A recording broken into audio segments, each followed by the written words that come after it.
21 फरवरी 2025 पालनपुर गुजरात के bus stand पे खड़ी एक लड़की जिसका नाम राधिका था और वो बस स्टैंड पे खड़ी होकर अपनी बस का इंतजार कर रही थी ताकि वो अपने पीजी वापस जा सके। अब राधिका पालनपुर में नीट एग्जाम की तैयारी करने के लिए आई थी और वहीं पर वो एक हॉस्टल में रहती थी और उस दिन काफी देर तक बस स्टैंड पे बस का इंतजार करते करते अंधेरा सा हो गया था और बस भी आने का नाम नहीं ले रही थी। फिर राधिका के पास खाली एक ही ऑप्शन रह गया था, वो था लिफ्ट मांगना। अब चंद्रिका वहां लिफ्ट मांग ही रही होती है, तभी वहां से गुजर रहे 22 साल के हरीश चौधरी ने चंद्रिका को देख अपनी गाड़ी रोकी। अब राधिका ने हरीश को अपनी सारी सिचुएशन बताई और हरीश ने भी उसको सेफली उसके हॉस्टल तक पहुंचाने का वादा करा। अब देखने में तो ये हरीश एक डिसेंट सा लड़का लग रहा था। वहीं बस स्टैंड से लेकर राधिका के पीजी तक का रास्ता भी काफी दूर था और यूं ही सफर के दौरान बात करते करते राधिका को हरीश बहुत ही अच्छा लड़का लगने लगा और साथ ही हरीश के मन में भी राधिका को लेकर कुछ ऐसी फीलिंग उभर रही थी कि जैसे वो उसे बहुत बरसों से जानता हो। और नतीजा इसका ये होता है कि राधिका के हॉस्टल पहुंचते पहुंचते इन दोनों का नंबर भी एक्सचेंज हो जाता है। फिर थोड़े दिनों तक एक दूसरे से टेक्स्ट करते करते ये दोनों फोन पे बातें किया करते थे और बातें करते करते मिलना जुलना हो जाता है और मिलने जुलने के बाद सीधा इनको एक दूसरे से प्यार हो जाता है। अब 18 साल की राधिका और वहीं पर 22 साल का हरीश। अब हरीश राधिका के साथ रिलेशनशिप में आने के बाद राधिका को अपने पास्ट के बारे में सब कुछ बता देता है कि कैसे उसकी शादी हुई थी और उसका एक छोटा सा बच्चा भी है। लेकिन रिलेशनशिप ठीक ना चलने के कारण वो अब अपनी पत्नी के साथ नहीं रहता और साथ ही उसकी अपनी पत्नी के साथ कोई संबंध भी नहीं है। अब हरीश की इसी सच्चाई को सुन के राधिका उसे और ज्यादा प्यार करने लगी और साथ ही साथ उस पर भरोसा करने लगी और बीतते दिनों के साथ इनका प्यार और गहरा होते गया। इसके कारण ये दोनों फ्यूचर में जीने मरने की कस्में भी खाने लगे।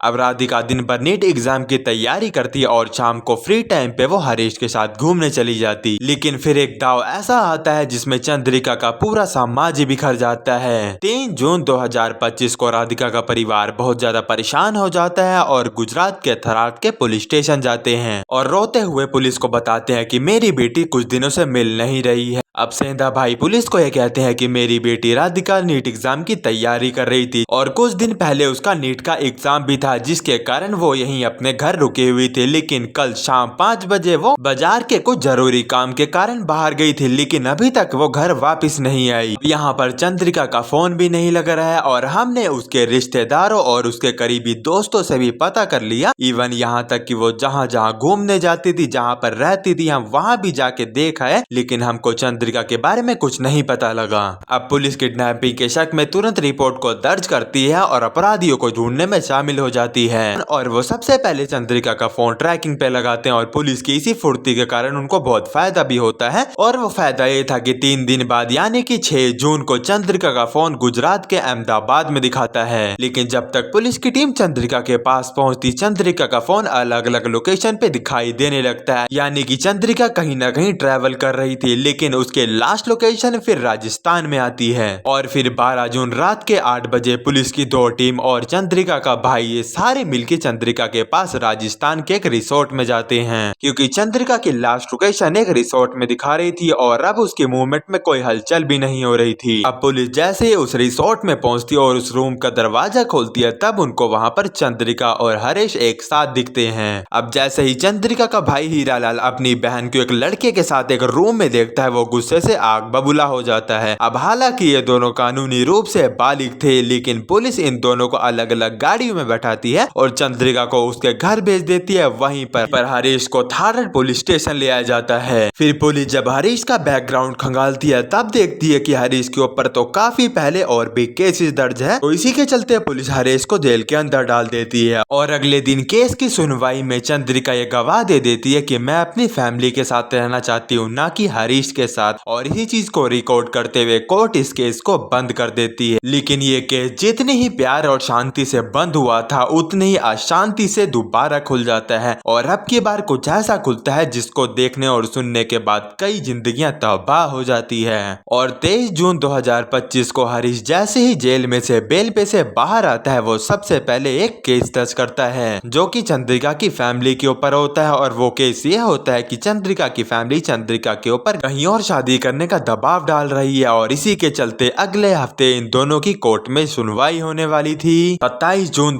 2025 आज ही के दिन कोर्ट की सुनवाई होने वाली थी। अब हरीश चंद्रिका से मिलने के सपने अपने आंखों में सजाए बैठा था, लेकिन उसके सपने तब टूट के चकनाचूर हो जाते हैं जब पटेल परिवार का वकील यानी कि चंद्रिका का वकील चंद्रिका की डेथ सर्टिफिकेट लेके कोर्ट में पेश हो जाता है। और उस सर्टिफिकेट में साफ साफ लिखा था कि चंद्रिका की मौत उसके हार्ट अटैक के कारण हुई। फिर कोर्ट इस फाइल को सबमिट करती है और इसको डिस्क्लोज करती है, लेकिन हरीश को अभी भी ये यकीन नहीं हो रहा था कि चंद्रिका अब इस दुनिया में नहीं रही। और इसी चीज की छानबीन करने के लिए वो चंद्रिका के घर के आसपास चंद्रिका के बारे में पूछताछ करने लगा। और पूछताछ के दौरान सभी ने उसको यह बताया कि 23 जून 2025 को चंद्रिका की हार्ट अटैक के कारण मौत हो गई, लेकिन हरीश को अभी भी उनकी बातों पे यकीन नहीं हो रहा था। इसलिए अगले दिन हरीश सुबह 8 बजे पुलिस स्टेशन जाता है और पटेल परिवार के ऊपर कंप्लेन दर्ज कराता है कि मुझको ऐसा लगता है पटेल परिवार ने अपनी बेटी चंद्रिका का मर्डर कर दिया है। और अगले ही दिन एएसपी सुमन ने इस केस की कमांड अपने हाथों में ले ली। अब ये केस काफी डिफिकल्ट होने वाला था, अब क्योंकि ना ही पुलिस के पास कोई सबूत था और ना ही कोई सीसीटीवी फुटेज थी और ना ही कोई फोन कॉल रिकॉर्डिंग थी। और इसीलिए पुलिस ने चंद्रिका की फैमिली को पुलिस स्टेशन बुला के पूछताछ करनी चालू करी, जिसके अंदर चंद्रिका का चाचा शिवराम भी था और उसका छोटा भतीजा भी था। अब पुलिस के इन्वेस्टिगेशन के दौरान उनको इन दोनों चाचा भतीजा पे थोड़ा शक होता है। फिर जब पुलिस इन दोनों चाचा भतीजे थोड़ी सख्ती से पेश आती है, फिर इन दोनों का सब्र का बांध टूट जाता है और वो सारी सच्चाई उगल देते हैं। वो ये कहते हैं कि जब चंद्रिका अपना नीट का एग्जाम देके घर आई और अगले दिन अपने हॉस्टल जाने के लिए तैयारी करने लगी, हमने चंद्रिका को कहा कि तुम अपने पीजी 3 दिन बाद चले जाना, क्योंकि कल हमको एक फैमिली फंक्शन में जाना है। दरअसल फंक्शन में जाना तो एक बहाना था, असली मकसद वहाँ पर जाके चंद्रिका को एक लड़के से मिलवाना था ताकि वो चंद्रिका से शादी की बात कर सके। लेकिन जैसे ही ये चीज चंद्रिका को पता लगती है, चंद्रिका का मन बैठ जाता है। अब क्योंकि हरीश के साथ उसने पहले ही डॉक्टर बन बड़े बड़े सपने सजा रखे थे और शायद चंद्रिका इस बात को भी भूल गई थी कि वो जिस फैमिली से बिलोंग करती है वो काफी ज्यादा स्ट्रिक्ट फैमिली है और वो कभी इस चीज को एक्सेप्ट भी नहीं करेंगे। लेकिन शादी के बाद सुनते ही चंद्रिका के बदले हाव भाव को देख के उसके पिता शायद ये समझ गए थे कि चंद्रिका का कहीं और अफेयर चल रहा है और इसीलिए वो समाज की फिक्र करते हुए चंद्रिका के ऊपर काफी दबाव डालने लगे। कभी कुछ दिनों तक चंद्रिका का फोन ले लेते थे और कभी कभी तो उसको बाहर जाने में भी प्रतिबंध लगा दिया करते थे। और अब शायद सेला भाई पटेल को ये लगने लगा था कि जिस उम्मीद और विश्वास से मैंने चंद्रिका को बाहर पढ़ने के लिए भेजा था, उसी उम्मीद को चंद्रिका ने आज तोड़ दिया है। और फिर एक दिन ऐसा आता है कि चंद्रिका अपने घर वालों के तानों से परेशान होकर ये बात अपने घर के सामने रख देती है कि मुझको एक लड़के से प्यार है और मैं उसी से शादी करूंगी। और फिर चंद्रिका की ये सब बात सुन के चंद्रिका के घर वाले बहुत ज्यादा गुस्से में आ जाते हैं और चंद्रिका की पढ़ाई सड़ाई सब रुकवा देते हैं। फिर चंद्रिका को अपने आंखों से देखे हुए सपने सारे अपनी आंखों के आगे बिखरते हुए नजर आते हैं और इसी के चलते चंद्रिका ये सब हरीश को इंस्टाग्राम पे मैसेज करके बताती है। फिर फाइनली 15 दिनों बाद ये दोनों घर से भागने का फैसला लेते हैं, लेकिन ये सब बातें चंद्रिका के पिता यानी सेला भाई पटेल को पता चल जाता है और फिर पूरे गाँव में बदनामी के डर के कारण सेला भाई के दिमाग में खाली एक ही बात आती है, वो थी अपनी बेटी को रास्ते से हटा देना। फिर सेला भाई पटेल और उसका लड़का हीरा लाल चंद्रिका के दूध में नशीला पदार्थ मिला के उसको पिला देते हैं, जिसके कारण चंद्रिका के ऊपर उसका असर होने लगता है और वो अपने बेडरूम में जाके सो जाती है। और अब जब रात गहरी हो जाती है और सारे लोग तकरीबन सो चुके होते हैं, फिर सेला भाई पटेल और हीरा लाल दोनों मिलके चंद्रिका के कमरे में जाते हैं और सेला भाई पटेल अपने ही लड़की का गला घोट के मृत्यु कर देता है। और फिर वो दोनों चंद्रिका की बॉडी को खिसड़ाते हुए स्टोर रूम में ले जाते हैं और वहां पर उसके स्कार्फ से उसका गला दबा के पंखे में लटका देते हैं और चुपचाप जाके अपने बेडरूम में सो जाते हैं। और सुबेरे सबसे पहले जाके स्टोर रूम में चिल्लाने लगते हैं और पूरे घर वालों को इकट्ठा कर देते हैं, जिससे सबको ये लगता है कि चंद्रिका ने खुदकुशी की है और परिवार की बदनामी न होने के कारण ये सब लोग एक ही सुर में